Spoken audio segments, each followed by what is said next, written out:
नमस्कार। रमन क्लासेज के इस भाग में आपका स्वागत है। इससे पहले वाले भाग में हमने बताया था कि दिस और दैट का प्रयोग किस प्रकार से हम कर सकते हैं। इसके बाद हमने बताया कि इजमार का प्रयोग किस प्रकार से होता है और वाज वेयर का प्रयोग किस प्रकार से होता है। आज के इस भाग में हम और भी बेसिक ट्रांसलेशन से संबंधित बहुत सारे विषयों पर चर्चा करेंगे और इसमें हमारा प्रयास होगा कि हम अधिक से अधिक इससे छात्रों को अधिक से अधिक लाभ दे सकें और इस वीडियो को अंत तक देखेंगे, हम ऐसी आशा करते हैं। और इसके साथ साथ छात्रों का इससे अंग्रेजी के क्षेत्र में सर्वांगीण विकास भी होगा। तो चलिए अब आज के इस क्लास को आगे बढ़ाते हुए आज का है कि सबसे पहला चीज़ है कि सब्जेक्ट हैव या has plus noun. Subject have plus has या नाउन, इसमें हैव और हैज़ का अर्थ होता है पास है या रखता है। यदि वाक्य से पास है या रखता है का बोध हो तो ऐसे वाक्यों में हम सब्जेक्ट अनुसार हैव या हैज़ का प्रयोग करते हैं। तो थर्ड पर्सन के सिंगुलर नंबर जो होते हैं उनके साथ हम हैज़ का प्रयोग करते हैं और बाकी पर्सन के साथ, बाकी नंबर के साथ हम हैव का प्रयोग करते हैं। जैसे मेरे पास एक कलम है, मेरे पास एक कलम है या मेरे पास कलम है, दोनों का अर्थ सेम हुआ। तो यहाँ पर मेरे का अंग्रेजी हम माई नहीं लिखेंगे बल्कि आई लिखेंगे। वाक्य के आरंभ में यदि मेरे, मुझको, मैं, मेरा रहे तो उसका अंग्रेजी हम आई लिखते हैं। तो मेरे सब्जेक्ट हुआ, इसका अंग्रेजी आई हो गया। आई के साथ हम हैव लगाते हैं। इसके बाद है पेन, तो ए पेन लिखेंगे क्योंकि पेन यहाँ पर सिंगुलर नंबर में है, इस कारण से यहाँ पर ए लग गया। अब जैसे है उसके पास एक गाय है, उसके पास एक गाय है। वाक्य के आरंभ में उसका, उसके, उसकी रहे तो उसकी रहेगा तो सी का प्रयोग करेंगे, उसका, उसके रहेगा तो हम ही का प्रयोग करेंगे। तो यहाँ पर उसके का अंग्रेजी ही हो गया। ही थर्ड पर्सन के सिंगुलर नंबर में है इसलिए यहाँ पर हैज़ लग गया। He has a cow. जैसा कि आप ब्लैक बोर्ड पर देख रहे हैं, यदि इसका हमें नेगेटिव सेंटेंस बनाना होगा तो हम हैव या हैज़ के बाद सिर्फ नोट लगा देंगे। और इंट्रोगेटिव जब बनाने का होगा तो हैज़ को वाक्य के आरंभ में रखेंगे। इसके बाद जहाँ पर हमने हैज़ को रखा था वहाँ पर हम सब्जेक्ट को रख देंगे, यानी सब्जेक्ट हैव हैज़ के बाद आएगा। अब है कि इसी तरह से यदि रहे कि मेरे पास एक गाय थी या मैं एक गाय रखता था तो ऐसे वाक्यों का स्ट्रक्चर हो जाता है subject plus had plus noun. यहाँ पर सारे सब्जेक्ट के साथ हम हैड का ही प्रयोग करेंगे। जैसे राम के पास एक घोड़ा था, राम के पास एक घोड़ा था, या राम घोड़ा रखता था, या राम घोड़ा रखता था। ऐसे वाक्यों में हम सारे सब्जेक्ट के साथ हैड का प्रयोग करेंगे। इसका ट्रांसलेशन हो जाएगा Ram had a horse. Ram had a horse. इसका जब हम निगेटिव बनाएंगे तो हैड के बाद नोट लगा देंगे और इंट्रोगेटिव बनाएंगे तो हैड को वाक्य के आरंभ में रखेंगे। अब है कि subject plus can plus verb plus object. Can means सकना होता है। जब हम ट्रांसलेशन में इसका यूज करते हैं तो सकता है, सकती है, सकते हैं इत्यादि हो जाता है। कैन का प्रयोग हम शक्ति, सामर्थ्य, क्षमता, अनुमति के अर्थ में हम कैन का प्रयोग करते हैं। जैसे कहते हैं मैं खेल सकता हूँ, मैं खेल सकता हूँ। यहाँ पर सारे सब्जेक्ट के साथ हम कैन का प्रयोग करेंगे, तो आई कैन प्ले। यदि इसमें ऑब्जेक्ट रहता तो ऑब्जेक्ट को हम लास्ट में लिखेंगे। तो मैं खेल सकता हूँ, वह दौड़ सकता है, इसके साथ भी कैन का ही प्रयोग हुआ, वह दौड़ सकता है। He can run. हमेशा इस बात का ध्यान रखना है कि हेल्पिंग वर्ब जब भी आएंगे, खास करके जो मॉडल ऑक्सिलरी वर्ब हैं, तो मॉडल ऑक्सिलरी वर्ब के बाद हम वर्ब का पहला रूप ही रखेंगे। Can, could, shall, should, may, must, might, ought, ये सभी मॉडल ऑक्सिलरी वर्ब हैं। इनके बाद हम वर्ब का पहला रूप का ही प्रयोग करते हैं। इसमें वर्ब के किसी भी दूसरे रूप का प्रयोग नहीं होता है। तो कैन का प्रयोग सारे सब्जेक्ट के साथ होता है और यह प्रेजेंट टेंस में होता है। इसके बाद आता है कैन का पास्ट टेंस कुड होता है। Subject plus could plus verb plus object. जैसे है वह क्रिकेट खेल सकता था, वह क्रिकेट खेल सकता था। He could play cricket.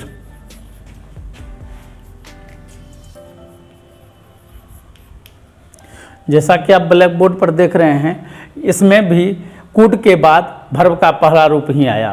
Could के बाद हम वर्ब के पहले रूप का ही प्रयोग करते हैं और कुड का प्रयोग सारे सब्जेक्ट के साथ होता है, चाहे वह सब्जेक्ट सिंगुलर नंबर में हो या प्लूरल नंबर में हो, फर्स्ट पर्सन हो, सेकंड पर्सन, थर्ड पर्सन, किसी भी पर्सन में हो, उसके साथ कुड का प्रयोग होगा और इसके बाद वर्ब वन का प्रयोग होगा। इसे बनाने के लिए हम, जैसे यहाँ पर कैन है तो कैन के बाद हम नोट लगा देंगे। जैसे रहेगा मैं नहीं खेल सकता हूँ, तो आई कैन नॉट प्ले। अगर इंट्रोगेटिव बनाना है तो कैन को हम पहले रखेंगे। इसी प्रकार से कुड में भी कुड के बाद हम जब नोट लगा देते हैं तो कुड नॉट हो जाता है, निगेटिव हो जाएगा। जैसे वह क्रिकेट नहीं खेल सकता था तो he could not play cricket. और जब इंट्रोगेटिव में लाएंगे, यानी वाक्य के आरंभ में क्या रहेगा, तो कुड को हम शुरू में रख देंगे, तो कुड शुरू में आ जाएगा। इसका हो जाएगा जैसे कि क्या वह क्रिकेट खेल सकता था, तो कुड ही प्ले क्रिकेट। इस प्रकार से हम इसका अनुवाद कर। अब है कि बाध्यता या करा निर्देश के लिए हम मस्ट का प्रयोग करते हैं। जैसे यहाँ पर है सब्जेक्ट प्लस मस्ट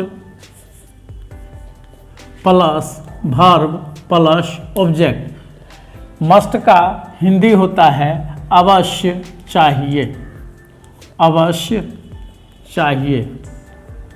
तो इसका प्रयोग, यह भी मॉडल ऑक्सिलरी वर्ब है, इसका प्रयोग करा निर्देश, बाध्यता इत्यादि के लिए इसका उपयोग किया जाता है। तो जैसे आपको अवश्य खेलना चाहिए, आपको अवश्य खेलना चाहिए। यहाँ पर हम सारे सब्जेक्ट के साथ मस्ट का प्रयोग करेंगे। यहाँ आपको का अंग्रेजी यू हो गया, यू के साथ मस्ट हो गया, यू मस्ट प्ले क्रिकेट, आपको अवश्य खेलना चाहिए। अब है कि इसका जब हम निगेटिव बनाएंगे तो मस्ट के बाद नोट लगाएंगे और इंट्रोगेटिव में मस्ट को हम पहले रखते हैं। इस प्रकार से हम जब भी अवश्य चाहिए रहेगा, जोरदार बाध्यता या करार निर्देश के लिए हम मस्ट का प्रयोग करते हैं। यह एक मॉडल ऑक्सिलरी वर्ब है। बंद कर दिया। अब है कि subject plus should plus verb plus object. Should means चाहिए होता है। साधारण अर्थ में चाहिए के अर्थ में हम शुड का प्रयोग करते हैं। जैसे मुझे जाना चाहिए, मुझे जाना चाहिए। यहाँ पर मुझे का अंग्रेजी हम आई लिखेंगे, मी नहीं लिखेंगे। I should go, I should go. इसका जब हम निगेटिव बनाएंगे तो शुड के बाद हम नॉट का प्रयोग करेंगे।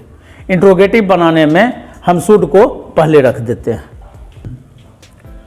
अब है कि देयर प्लस इज या आर प्लस नाउन। इस तरह का जब भी सेंटेंस आता है तो वाक्य का जो असली सब्जेक्ट होता है वह नाउन होता है और उसी के अनुसार हम वर्ब का प्रयोग करते हैं। यदि नाउन सिंगुलर नंबर में आएगा तो उसके साथ हम सिंगुलर वर्ब का प्रयोग करते हैं। यदि नाउन प्लूरल नंबर में आएगा तो इसके लिए हम प्लूरल वर्ब का प्रयोग करते हैं। जैसे एक लड़का है, एक लड़का है, तो सबसे पहले हम देयर को लिखेंगे। यहाँ देयर हमने लिख दिया। इसके बाद है कि लड़का, तो यह थर्ड पर्सन का सिंगुलर नंबर है, इसके साथ इज लिख दिए और ए बॉय हो गया। जैसे एक नदी है, एक नदी है, देयर इज ए रिवर, एक नदी है। यदि प्लूरल नंबर में रहेगा तो प्लूरल वर्ब का प्रयोग करेंगे। जैसे कहते हैं लड़के हैं, लड़के हैं। यहाँ पर लड़के प्लूरल नंबर में है तो पहले हम देयर का प्रयोग करेंगे, देयर आर बॉयज। यदि हमें इसका निगेटिव बनाना होगा तो हेल्पिंग वर्ब के बाद हम नॉट लगा देंगे। अब आता है लेट प्लस प्रोनाउन या pronoun plus verb plus object. Let का प्रयोग हम अनुमति लेने के अर्थ में करते हैं या अनुमति देने के अर्थ में करते हैं। जैसे उसे घर जाने दो, उसे घर जाने दो। यहाँ पर सबसे पहले हम लेट का प्रयोग करेंगे तो यहाँ पर लेट हो गया और जो प्रोनाउन होते हैं उनका हम ऑब्जेक्टिव रूप में उनको रखेंगे, ऑब्जेक्ट वाला रूप, तो उसे का अंग्रेजी यहाँ पर हिम हो जाएगा, लेट हिम। वर्ब है go, go to house, let him go to house, house object हो गया। इस तरीके से यदि हम इसमें निगेटिव का प्रयोग करेंगे तो हम हिम के बाद नोट लगाएंगे। अब है, बंद करो। अब यहां पर है कि subject plus is am are plus to plus verb plus object. इस तरह का जो स्ट्रक्चर आता है तो उसके लिए सेंटेंस ये होता है जैसे मैं खाने को हूँ या मैं खाने वाला हूँ। इस तरह के सेंटेंस में क्रिया का पहले मूल रूप रहता है, फिर उसके बाद को रहता है, काकी के को रहता है, या इसके बाद क्रिया के मूल रूप के बाद वाला है, वाली है, वाले हैं इत्यादि रहता है। इस तरह के सेंटेंस में हम सब्जेक्ट के अनुसार इजेमार का प्रयोग करते हैं। इसके बाद वर्ब से पहले हम टू का प्रयोग करते हैं। जब टू का प्रयोग होता है तो वर्ब का पहला रूप होता है। जैसे यहाँ पर है मैं खाने को हूँ या मैं खाने वाला हूँ, आई एम टू ईट। इसमें यदि रहता कि मैं आम खाने को हूँ तो यहाँ पर हो जाता I am to eat a mango.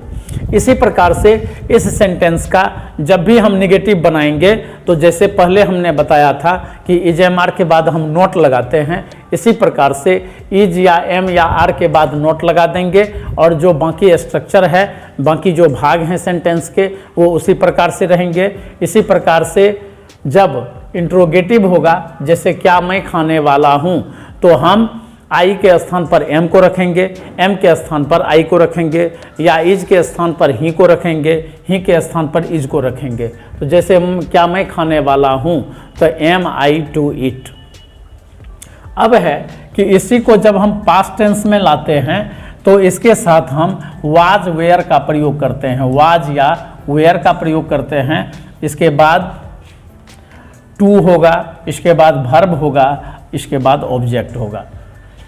जैसे वह जाने वाला था, वह जाने वाला था। यहाँ पर ही थर्ड पर्सन का सिंगुलर नंबर है तो ही के साथ वाज लगेगा, वाज के बाद हम टू लगाएंगे और भर्ब है जाना तो टू के बाद गो लगेगा। हमेशा जब भी भर्ब से पहले टू आएगा तो भर्ब का पहला रूप ही हम देंगे। जब इसका हम निगेटिव सेंटेंस बनाते हैं तो वाज या वेयर के बाद नोट लगा देंगे। जैसे वह जाने वाला नहीं था तो उसका हो जाएगा translation he was not to go. यदि इसको इंट्रोगेटिव सेंटेंस में बदलेंगे, जैसे क्या वह जाने वाला था, तो यहाँ पर वाज को हम पहले रख देंगे, इसके बाद वाज के स्थान पर ही को रखेंगे तो वाज ही टू गो। अब है subject plus is, am, are plus about plus to plus verb plus object. किसी भी वाक्य में जब अबाउट आता है और अबाउट के बाद जब वर्ब आता है तो इसका अर्थ होता है कि काम लगभग होने को है। इस प्रकार के सेंटेंस में जो मुख्य क्रिया होती है वह दो बार लिखा जाता है। जैसे वह खाने को है, वह खाने को है। इस वाक्य से पता चलता है कि खाने का जो काम है वह लगभग होने को है, उसकी पूरी संभावना है। इसलिए इस तरह के सेंटेंस में हम सब्जेक्ट अनुसार इजएमआर का प्रयोग करेंगे। इजएमआर के बाद अबाउट लगाएंगे, इसके बाद फिर टू लिखेंगे, तब वर्ब लिखेंगे, तब ऑब्जेक्ट लिखेंगे। जैसा कि आप सेंटेंस में देख रहे हैं ब्लैक बोर्ड पर, तो यहाँ पर हो जाएगा he is about to eat. यदि ऑब्जेक्ट रहेगा तो ऑब्जेक्ट को हम लास्ट में रखेंगे।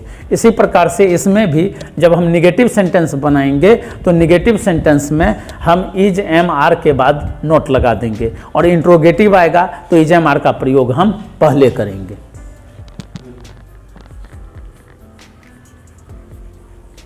कि सब्जेक्ट के बाद जिस प्रकार से हमने इज एम आर के बाद अबाउट का प्रयोग किया, उसी प्रकार से पास्ट टेंस में हम वाज वेयर के बाद अबाउट का प्रयोग करेंगे। जैसे वह दौड़ने को था, वह दौड़ने को था। इस सेंटेंस में भी लगभग दौड़ने की क्रिया होने को है, इसलिए यहाँ पर वर्ब दो बार हुआ है और इसमें भी हम वाज वेयर का प्रयोग करेंगे, वाज या वेयर का, और तब अबाउट लगाएंगे। तो वह दौड़ने को था तो he was about to run. वह दौड़ने को था। अब जैसे है वह आने को था तो ही वाज टू कम। इसका जब हम निगेटिव बनाएंगे तो वाज या वेयर के बाद हम नोट लगाएंगे और इंट्रोगेटिव सेंटेंस में वाज या वेयर को हम पहले रखेंगे। अब है कि जो वर्ब होते हैं, there are 10 kinds of verb. Verb के 10 भेद होते हैं जो हम अगली वीडियो में बताएंगे। तो यहाँ पर है कि हम जिस वर्ब के पहले हम टू लगाते हैं, यदि उसको हम वाक्य के आरंभ में रखते हैं, ऐसे वर्ब को हम लोग इन्फिनिटिव वर्ब कहते हैं। जैसे यहाँ पर हो जाएगा infinitive verb plus is plus adjective. जैसे दौड़ना लाभदायक है, दौड़ना लाभदायक है। यहाँ पर दौड़ना जो है यह वर्ब है, इसे हम लोग इन्फिनिटिव वर्ब कहते हैं। इसे इन्फिनिटिव वर्ब इसलिए कहते हैं क्योंकि यह वाक्य के आरंभ में आया है। और इस तरह के जो सेंटेंस होते हैं, जैसे तैरना एक व्यायाम है, दौड़ना लाभदायक है, खेलना लाभदायक है। इस तरह के सेंटेंस आने पर हम सबसे पहले वर्ब के पहले टू लगाते हैं। तो टू रन इज, इसमें हमेशा इज का प्रयोग होता है। To run is useful. इस तरीके से हम बना सकते हैं। इस तरह के सेंटेंस को हम दो तरीके से बना सकते हैं। एक तो वर्ब के पहले टू लगा करके उसको सब्जेक्ट के रूप में रख करके बना सकते हैं, और एक है कि वर्ब में बिफोर करके हम इसे बना सकते हैं। जैसे रनिंग इज यूजफुल। इस तरह के सेंटेंस को हम दो तरीके से बना सकते हैं।